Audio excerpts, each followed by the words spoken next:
Football Convos number 4, Henry Thomas. And he had 3 rules. Don't be late, no griping, and don't hit Barry. For daily conversations with the players, coaches, and contributors that make this game great. Regulators, mount up. We're coming. Football Convos. Here's your host, Andy Carlson. Very happy to be joined now on Football Convos by none other than Henry Thomas. He's on the Twitter machine at Henry Thomas NFL. How are you doing today, sir? I am doing wonderful. I'm on the right side of the dirt. I'm pretty good. Former LSU Tiger, 14-year NFL vet, Lion, Patriot, but most important to me, Viking. A 2-time Pro Bowler and 1-time second-team All-Pro, all with the Vikings, by the way. Most importantly, who are you rooting for on Sunday at Ford Field, Vikings-Lions? Vikings-Lions? Yeah. Well, I'm a Viking fan no matter what. Mm-hmm. And I'm always rooting for the Vikings. That's Ooh. one of my I love the Vikings. I was surprised by how well the quarterback played. Mm-hmm. Because when he came in, I thought he needed some development time, but no, he does a wonderful job in the scheme. And I am pulling for the Vikings, but I made a prediction early in the year that my dark horse was going to be the Lions. Was going to be the Lions, so I need the Lions to actually just win the division, beat the Packers, and then get in the playoffs. It's kind of a tall order, beating the Packers at Lambeau to end out the season. Detroit can do it. All right. And now it'll push them over, but I'm still like I've tell everybody, I've just recently become a fan of football. I've always watched football, always loved football, but I have found myself actually watching as a fan. You know, like when I go with my buddies, I cheer now when the plays happen. Before, for so many years, I would see it and go, oh, touchdown. And I go, hey, what are you talking about? Then they throw the touchdown. I'm like, you didn't see the corner jumped underneath route while the guy streaked up the, you know. Mm-hmm. But I'm beginning. I've always, like I said, I've always loved football, and it's a passion for me. But I find myself as a fan. You know, I know I'm going to be a fan if I ever show up in a jersey. That's like a sport. That's really interesting. So what do you enjoy more, being a fan or being so dialed in and in tune with the game? I like both. I like the way I've intertwined them because when, you know, before I would watch the game and everybody would have questions and they would ask the question, you would look at them to answer the question and you go, okay, let's dumb it down a little bit. And not that they're not smart people, but there's a whole different terminology and understanding when you're really into football. For sure. And to play the game the way I have. So I have to not go, you know, oh, well, then they're in cover 2, and in cover 2, this guy's going to be, and it's like, okay, well, these 2 guys are responsible for this part of the field. These guys are responsible for that part of the field, and that's how they call it, and they're like, oh, okay. And so it would take away from the game, but now when I watch it, it's, you know, when someone says something that is totally wrong, it doesn't irk me the way I have to correct and be the jerk in the building. You know what I mean? Well, I was going to bring it up, but if you could dumb it down for me this next half hour, that would be greatly appreciated because I'm definitely a fan, but I'm a bit of a rube and a bit of a neophyte when it comes to all the technical stuff. Right. Well, see, that's the beauty of being the fan that I am and still have that passion for it. Because I have a passion for teaching and showing guys how to do it. You know, I coach with Pete Jenkins, my former college football coach, defensive line coach, and we do a combine practice preparation type camp with a company called Cutting Edge Sports here in Houston. So we have a 2.5-month program that we have defensive linemen for. You know, that we just do technique stuff, where to place the hands, how the footwork, you know, how to do the footwork, how to rush the passer, when to throw the rip, you know, the technical parts of actually playing defensive line. And I've been doing that with him now for, I think, the past 3 years, and I just get a kick out of it when I watch the guys, that are, when I see them on television, especially when the first preseason right after they left us, and you're trying to keep an eye on all of them. You get to see all the preseason games, and it's fun to watch them, and it's like, oh, yeah, and then you send them a text. Got to keep your thumbs up. Got to keep your elbows inside. Oh, your pass rush move, you're looping, you're not dipping, and it's very rewarding for me. That's very cool. So that's what you're up to today. But I wanted to talk to you a little bit about your football story. And you mentioned that you're in Houston now, but you grew up in Houston. That's where it all started. So why don't you take me from there?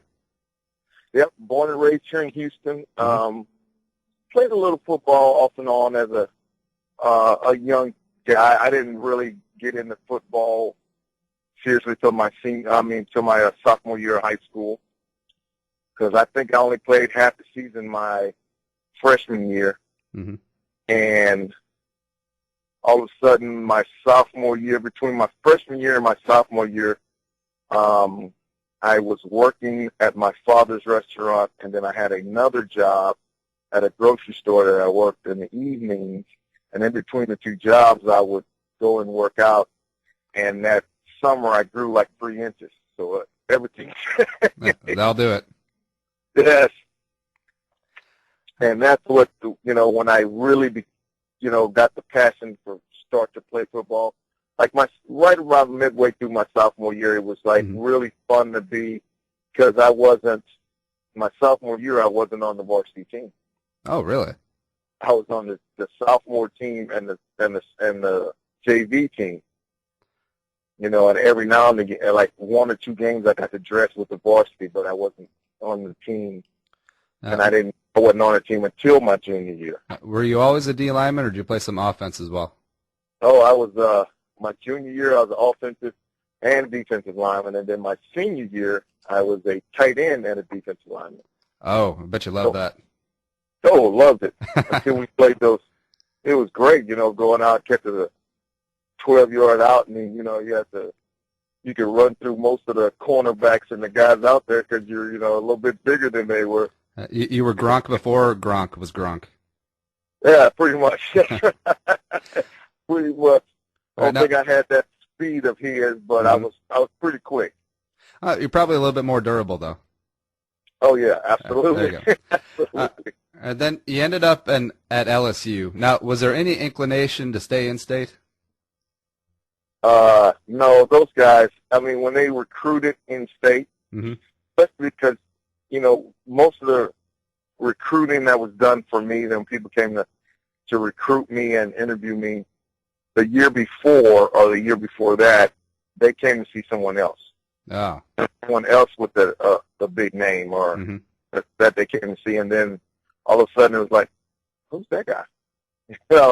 And that's how I got everybody recruiting, because they actually came to see other people, and I showed up on film like, oh, this guy's all over the place. He's pretty good.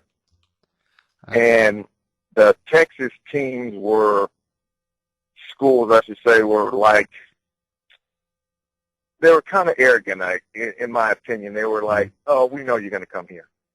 Oh, we know you're going to come back. Because that was the height of, like, the Southwest Conference when exactly SMU and Houston were all Texas, rolling. Right? A&M, all those guys. And that was for the most part, that was their attitude. Oh, we know you're going to come here. Oh, we know you're going to be here. And that was like, meanwhile, the other schools are rolling out the red carpet. You're the greatest, marching bands. And it was like, well, I really feel welcome over here. And it got to the point where LSU, at the time, the coach my first year was Jerry Stovall. And he was a dynamic speaker. When he left my house, I was ready to go to LSU. You ready to just get in the car with him and head on over to Baton Rouge? I could have left right there. And once I stepped onto campus, I was really blown away. All right. Now, what was it like playing in SEC back in the day? Because we talked about the Southwest Conference being the big dog, but now the SEC is the big boy on the block. But what was it like back then?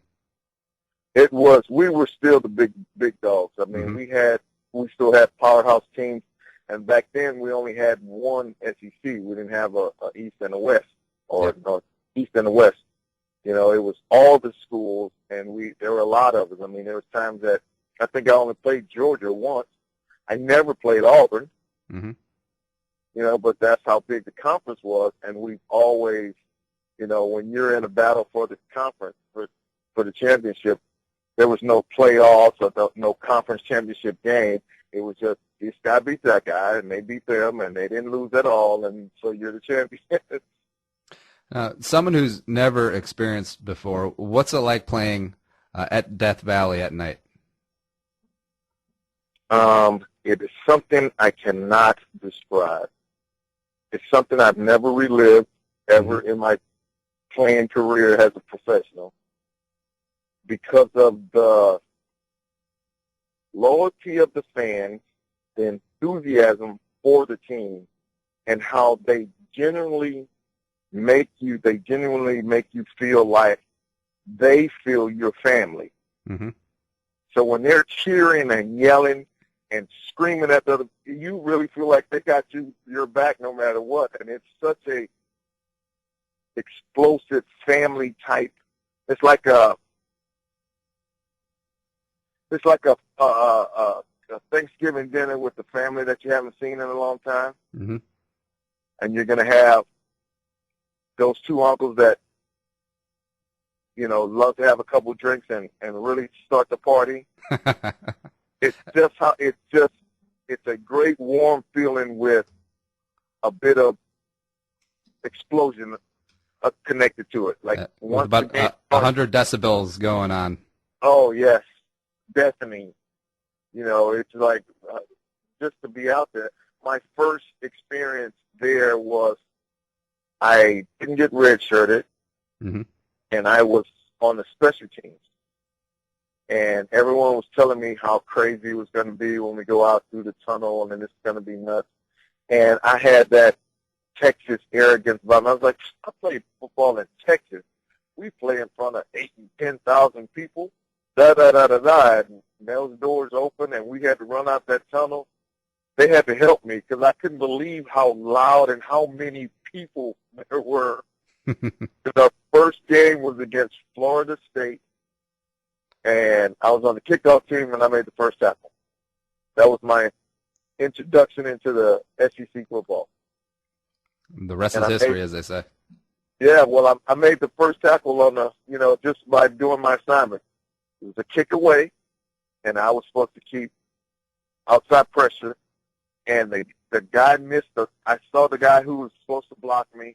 He missed, and right as I'm dipping to help him to miss making the block, there's a guy with the ball. No time to react or anything, just kept running. As soon as he missed, there's a flash, and I hit it, and we exploded, and he's on the ground, and next thing I know, half the team is slapping me on the helmet and screaming, and I was thinking, man, I can't wait to see that on film. Definitely missed it. After LSU, you were drafted in 1988, ended up going third round, 72 overall by my beloved Minnesota Vikings. What were your thoughts heading into the draft? Where did you think that you were going to go? I had no idea. You know, at the time when you got agents and all that, the agents did things for you. The agent I had at the time said, well, we're going to get this guy who, you know, he predicts when guys are going to go and da-da-da-da-da. And I remember his pamphlet coming in and him on the phone, and he's saying, well, he's a unique case. He can go anywhere between the first round and the 12th round. And I turned to my agent and was like, I hope you're not paying for that. I was going to say, I could come up with that analysis. I was like, that's what I was thinking already. He has done nothing to help me at all. And we laugh and joke about it. And then we sat around, and when I got drafted by Minnesota, the coverage of the draft had cut off. And I was two other guys that was with me. The one guy went in the first round to the Jets, and another guy went to Green Bay.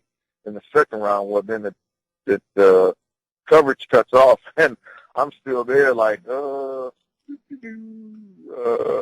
dokie. And then the phone rings, and it's like, you got drafted by Minnesota, and it was really funny because the other two guys get the phone call, everybody's excited, They're on their way. One's on his way to New York. For the other guy's going to Green Bay. Minnesota said, because I was so far down in the pick, and the guy goes, well, yeah. Well, you got drafted by Minnesota. They put me on the phone. I was like, oh, yeah, great to you. It's Mike Lynn on phone. Mm-hmm. And so I'm thinking, I'm waiting to hear, go to the airport, come to the press conference. Oh, we'll see you at minicamp. I was like, okay, I guess I'll go home and tell my folks, hey, I got drafted in the third round. And it was really just a funny time for me. And I went to Minnesota, and what was really funny, when I got off the plane in Minneapolis for minicamp, mm-hmm. I didn't know who to look for or who was picking me up or what was going on, and no one was there. And I got a cab and went to First Avenue. First thing I did, okay, I gotta go see where Prince is hang out. There you go. So I went to First Avenue, and then I said, where does the Vikings practice? And the guy goes, oh, Winter Park. Got in the cab and went to Winter Park. That's a pretty spendy taxi ticket from downtown Minneapolis to Eden Prairie. Well, yeah, 1987, it was still pretty much a healthy ticket there. There you go. Your coach coming in was Jerry Burns. What was he like? Jerry Burns was a very knowledgeable, very fiery coach. I mean,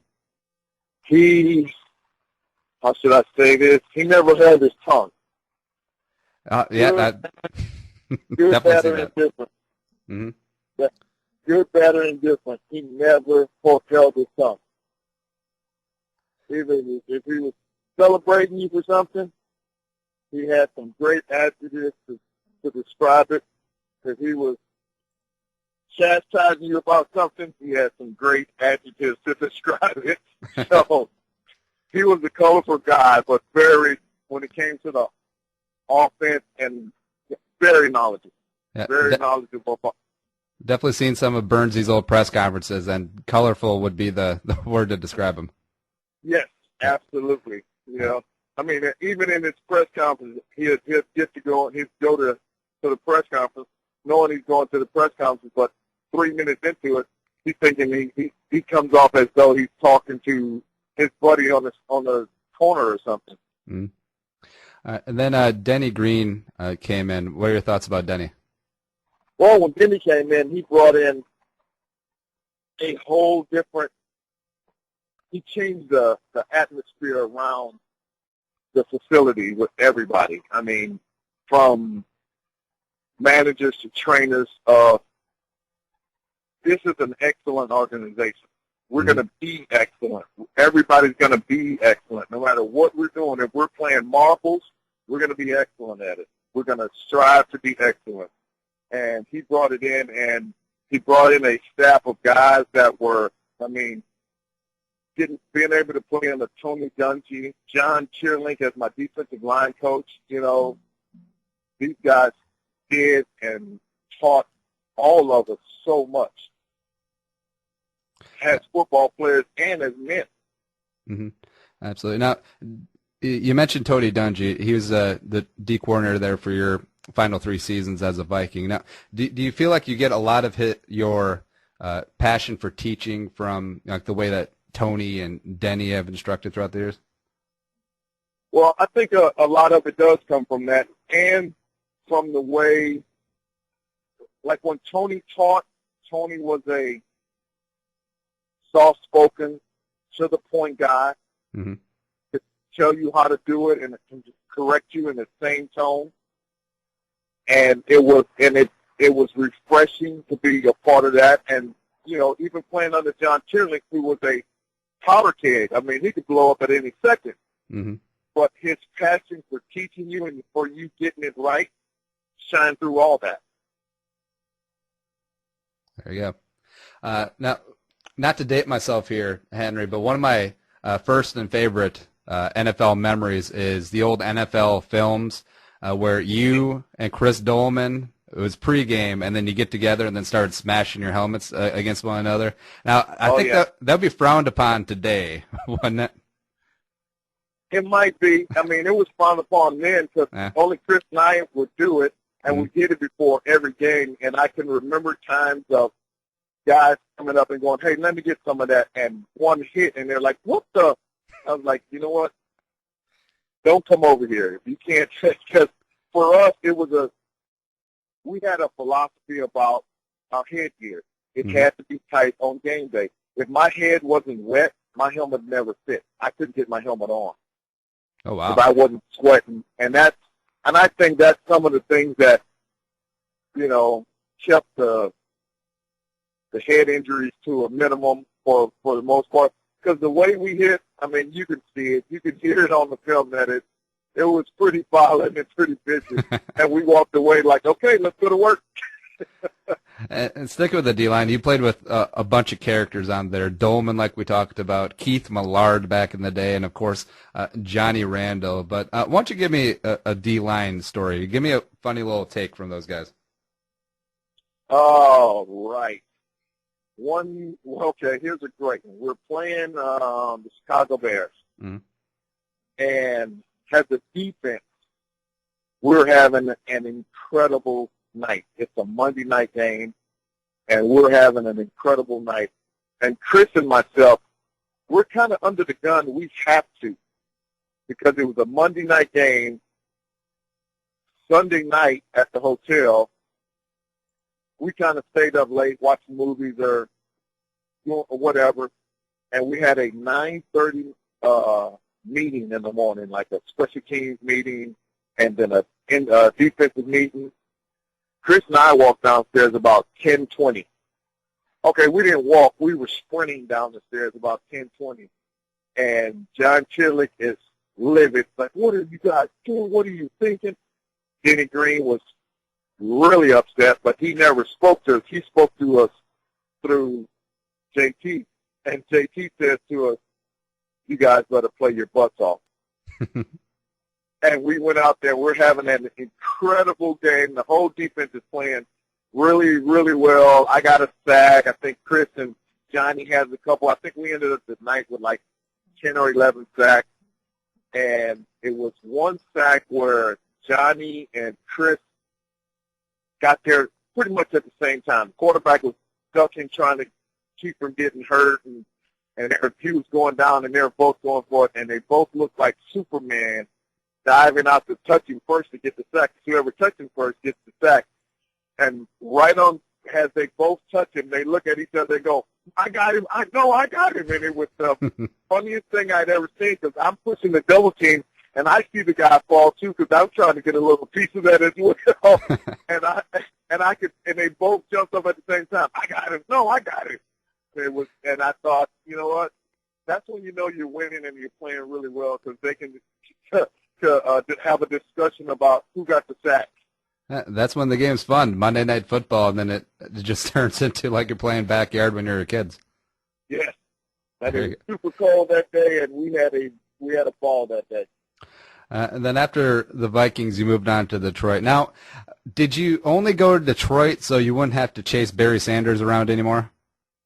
I didn't think of it like that, but man, did it work out well. It was so much better playing with him than against him. No, understandable. And you also played under Wayne Fonts, who I always thought was really underrated as a coach. I think you're correct on that. Wayne had a philosophy of letting men be men. Mm-hmm. He did a great job at coaching, and he had 3 rules. Don't be late, no griping, and don't hit Barry. That was his 3 rules. And if you forget the first 2, just don't forget the third one. That's right. Do not hit Barry. And then you finished up your 14-year career with the Patriots, including the 2000 season, which was the year that Bill Belichick came in, and also the Patriots took this little scrawny-looking guy from Michigan in the 6th round. What do you remember about Belichick and Brady? Okay, well, I played 2 years under Coach Belichick. Okay. The first year, Brady was a rookie. Mm-hmm. The second year Brady came in as a rookie. And that was my last year with the team. And I remember Brady did everything right as a rookie. Like when you say you got to bring donuts, he brought the donuts. No griping, no nothing. Brought the donuts in. When he was the scout team quarterback for the defense, and then when the offense was on the field and he was going through the motions of the quarterback. You could see him off to the side, dropping back, handing the ball off, taking the handoff. He went through all the motions. And he wasn't even, at that time, he was just a rookie, but he didn't even, he wasn't the second team quarterback, but he went through all the motions. And when we had a tough quarterback, he watched the film and tried to emulate it to help the defense. Mm-hmm. So he's really, really good. And when it came to Coach Belichick, when he got there, I was in my 12th year, my 12th season, and I thought, they was like, oh, he's a defensive genius. And I was like, you know what? I'm an undersized nose tackle, 12 years in the league. How do you guys think I play? I know defense and I know offense. That first week of being under him, I didn't know diddly squat. That guy could change. Whatever you're doing to his team and beating him in the first half, throw all that crap away in the second half and try something else, because that's not going to work anymore. That's how good I think he is. Amazing. And do you know that those two were going to go on to do the great things that they did? No, because that year that I left New England and decided I almost came back, but you know what? I was like 14 years. No one can compare to the stats that I have as a nose tackle. Mm-hmm. I'm still upright. I'm not totally beat up. I'm still beat up, but not. And I said, there's the only thing I've done everything but go to the Super Bowl. By golly, I'd be darned if they didn't go to the Super Bowl. But I've been through therapy, so I'm over that. I'm done. I can imagine that might take a little toll. Yeah, my friends would always say, man, you could have gone to the Super Bowl if you stayed one more year. And I always tell them, you know what? I got a scab on the back of my neck. You want to take that, But it was still a wonderful ride, and the NFL for me has been just phenomenal. And you mentioned stats there a little bit, but 39th on the all-time sack list with 93.5, which is crazy numbers for a nose tackle. Right? Exactly. Yeah. Which you're not supposed to be getting to the quarterback. You're just supposed to be eating space. But for you to rack up those kind of numbers is pretty impressive. Well, I'm like I said, I've been blessed to have played with some amazing talent. I mean, when you got two guys, a guy on either side of you, bring in the force and the fire like that, a lot of times all you got to do is be able to beat two guys. Push the pocket, don't let them step up. They're gonna come to you, and I learned that over the years. If I push their pocket, they're not gonna be standing back there very long. They'll be stepping up to me sooner or later. Mostly sooner, because with Chris, John Randall, Keith Millard, even Al Noga, we had guys that that knew how to rush the passer. In fact, I have a picture somewhere on my Twitter page that has Keith, myself, John Randall, and Chris Dolman. I think we're all at the 50th, 50 greatest Vikings. Mm-hmm. We're all standing together. Somebody snapped a picture and sent the picture to me, and I tweeted it out, and I said, those guys know how to rush the passes. Hashtag sacks. Beautiful. Do you think you're not getting the Hall of Fame love like you should be getting? Well, you know what? When it happens, it's going to happen. It's like everything else for me that's gone for me in football. You just keep your head down, keep working hard, and let it happen. See how it goes. There you go. And people they'll look back at it and go, hey, this guy deserves to be in there. Look at these numbers. When it comes, it comes. There you go. We'd love to add you to the Hall of Fame because Dolman's in, Randall's in, and for reference, Warren Sapp got in, I think it was 2 years ago, and and you're only 3 spots and 3 sacks behind him on that list. Really? Oh, yeah. And I know that Warren wasn't necessarily a nose tackle, but still, those numbers for a D tackle is just mind-blowing.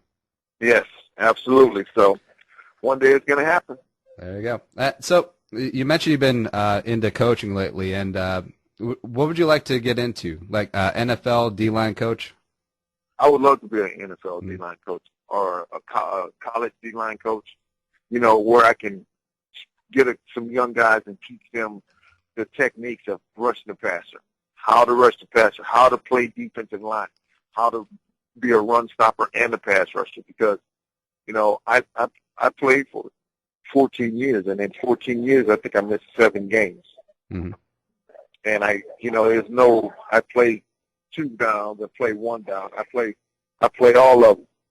I played, and that's the way we all played the game. Chris, Johnny, myself, we played from the kickoff till the final whistle. That's what we were doing.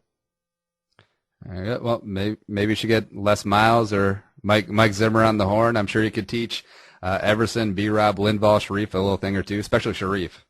Oh yeah, I would love to get those guys down for a couple 3 months, get them down here for the combine training, because we have guys that come back that has gone through the combine training that come back, like Muhammad from the Jets. He comes back every year, puts in work, and it's amazing to see him come back and to see the reaction of the other guys. They're like, wait a minute, this guy's like a 4 or 5 year pro. Yeah. He comes back and he goes to work just like he's one of them, and that motivates them so much, and it's just so refreshing to see that there's still guys like that out there. Yeah, it's definitely work for Mo too. He's going to be in line to get paid here pretty soon. Yeah, absolutely. All right, Henry, we got to get off the field, so we got a little 3 and out list of 3 quick-fire questions to bring us on home. First one, okay. Who was the most influential in your career, football and coaching-wise? Oh, football-wise, most influential. I'm going to have to say I got a 3 of them. I got a 3 set. I got Pete Jenkins, John Tillink, and Tony Dungy. Pete Jenkins. What was the second name? John Tillink. Mm-hmm. And Tony Dungy. Beautiful. What about your coaching style? Who do you model yourself after?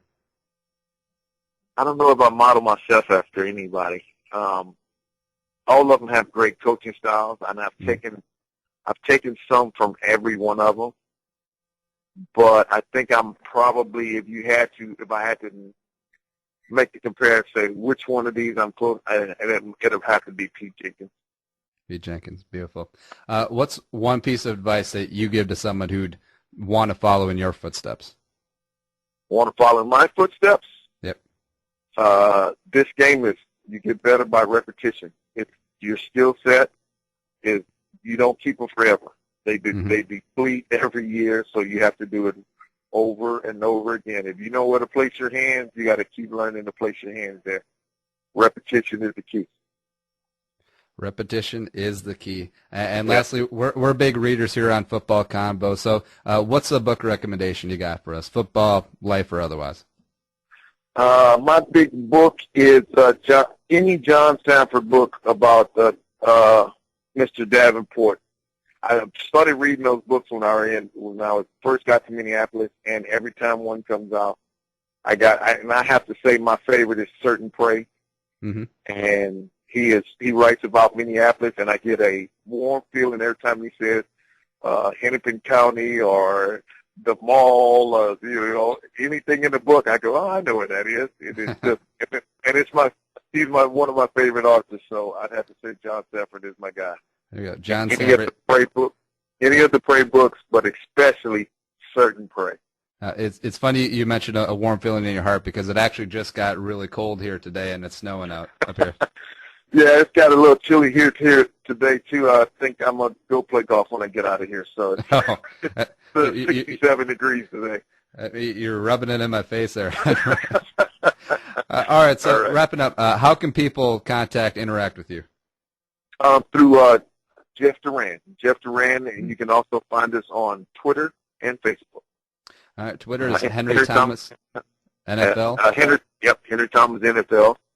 Yep, and then also the Facebook and Henry's Tumblr and Jeff Duran information will all be available on our Football Convos page. So, Henry, great talking to you. It was a lot of fun, and thanks for coming on Football Convos. It was a pleasure. Oh, thanks for having me. You guys have a great.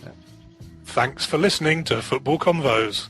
For more daily football conversations, visit footballconvos.com or visit us at iTunes.